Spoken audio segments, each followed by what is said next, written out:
Биз бүгүн темада айтылгандай бир тектүү электростатикалык талаадагы заряддалган нерсенин потенциалдык энергиясы жөнүндө сөз кылып көрсөк.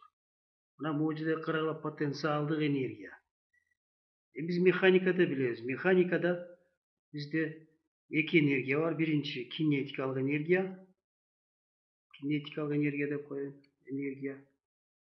Экинчиси потенциалдык энергия. Потенциалдык энергия. Ушул жерден суроо туулат. Эмне үчүн биз кинетикалык дебей, биз потенциалдык энергия деп айтып атабыз? Электростатикалык талаада заряддалган нерсеге кандай анын байланышы бар?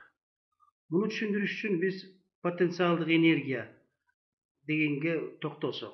Механика бөлүгүндө айтканбыз, качан нерсе потенциалдык энергияга болот? Эгерде нерсе өз ара аракет этишкен нерселер потенциалдык энергияга ээ.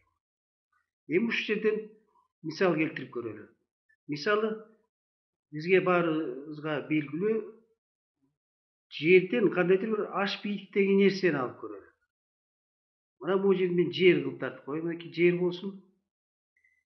Биз кандайдыр бир нерсени алалы. Мына могуреки жерде кандайдыр массадагы нерсе турсун. Эми бул жерден кандайдыр бир бир бийиктикте болсун. Могуреки жерди мынакей белгилеп коелу. Бул бир болсун.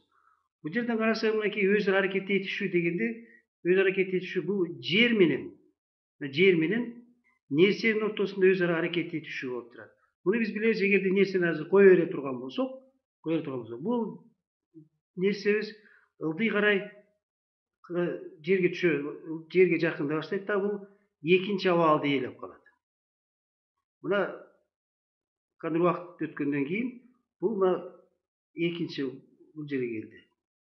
Эми бул аралыкты мурункуга караганда бийиктик өзгөрдү. Ал жерде мен H2 деп коеюн.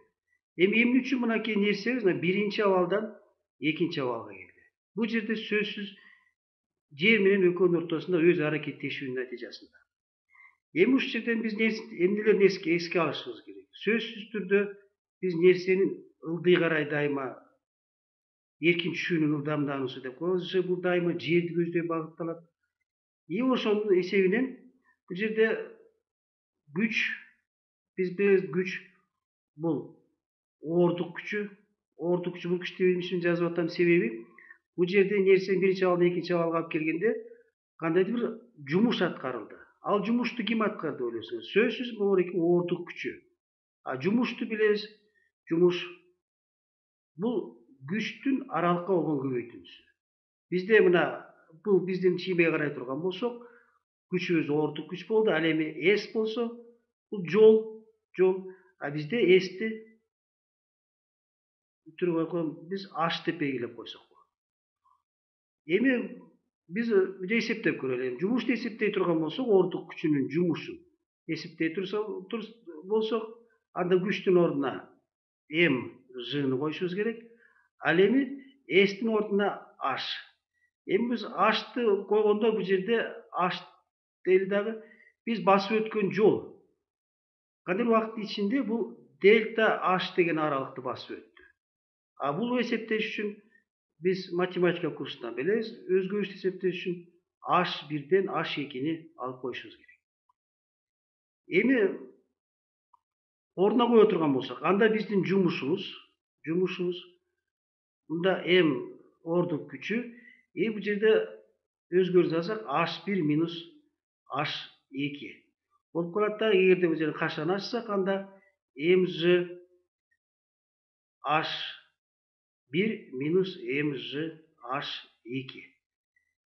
Мына бул жерден өзүңөр байкагандай, биз мурун билебиз, бул нерсенин массасы G бийиктикке көтөрсөк, бул потенциалдык энергия болуп эсептелет. Мына бир нерсеси мынакей биз айткандай, эмне үчүн потенциал дегенде мынакей формула окшошуп турат. Эми бул жерден алсак, биз жумушту жазып көрөлү. Анда биздин жумушубуз, Анда mg, могу mg h1'di анда биз кыскача түрдө потенциалдык 1 деп жазып койсок болот. Ал эми экинчисин потенциалдык 2 деп жазсак. Эми биз өзгөрүштү табыш үчүн, нерсенин өзгөрүшүн же кыймыл өзгөрүшүн табыш үчүн биз мурдадан билебиз.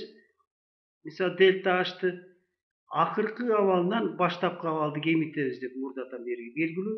Аны биз ушуга тууралай турган болсок, анда биздин жумушубуз, эгерде экинчи энергияны мурун жаза турган болсок, анда минус бияка келет дагы.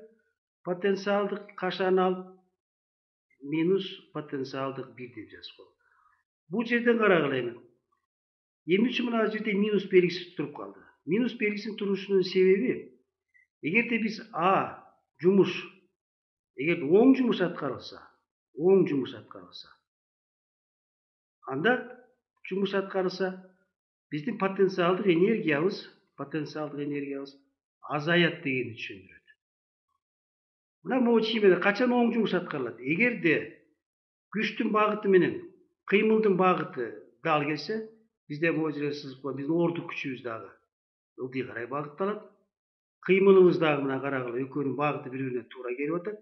Анда оң жумуш аткарылат. Өзүңөр байкадыңар, потенциалдык энергия мына биринчиге караганда экинчи абалга келгенде потенциалдык энергиябыз азайып калды. Ошондуктан могу жерде минус белгиси коюлат.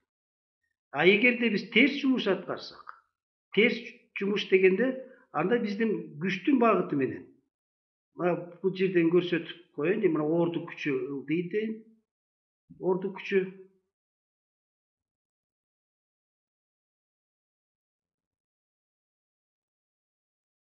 Ордук күчү нерсени мен азыр жогору карай кыймылдатып көрөйүн. Мына эгерде биз мына нерсени кандайдыр бир бийиктен жогору карай кыймылдата турган болсок, анда карагыла, биздин күчтүн багыты, ордук күчү ылдый карай багытталып калды. Ал эми биздин кыймылдын багыты болсо жогору карай багытталып калды, ашыбыз. Анда бизче бул учурда жумушубуз терс жумуш болот дагы. Өзүңөр байкай турган болсоңор, кандай бийиктикке келгенде мурункуга караганда нерсенин потенциалдык энергия көбөйөт. Мына ошондуктан могу жерде минус белгиси коюлду.